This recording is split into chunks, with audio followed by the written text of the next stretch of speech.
আপনার আধার কার্ড যদি হারিয়ে যায় তাহলে আপনি ডাউনলোড করে নিতে পারবেন। আপনার কাছে আধার নাম্বার যদি নাও থাকে বা এনরোলমেন্ট স্লিপ কপি না থাকে তাহলেও আপনি খুব সহজভাবে ডাউনলোড করে নিতে পারবেন। সেটা কিভাবে চলুন আমি আপনাদের দেখিয়ে দিচ্ছি। গুগল ক্রোমটাকে ওপেন করে নেবেন।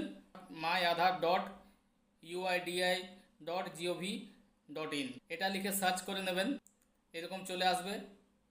এই যে অপশানটা দেখাচ্ছে মাই আধার ইউআইডিআই, এটাতে ক্লিক করবে। তারপর একটু নিচের দিকে এসে এই যে দেখাচ্ছে রিট্রাইভ ইআইডি স্ল্যাশ আধার নাম্বার, এটাতে ক্লিক করবেন। যে আধার কার্ডটা হারিয়েছে সেই আধার কার্ডের নামটা এখানে লিখে দিবেন। তারপর রেজিস্টার মোবাইল নাম্বার দিয়ে দিবেন। তারপর ক্যাপচা কোড বসিয়ে সেন্ড করে দেবেন। আপনার নাম্বারে SMS এর মাধ্যমে আধার নাম্বার চলে আসবে। এইভাবে আধার নাম্বারটা পেয়ে আপনি ডাউনলোড করে নিতে পারবেন। ভিডিওটা শেয়ার করবেন। আর এইরকম ছোটো ছোটো টিপসের ভিডিও দেখতে হলে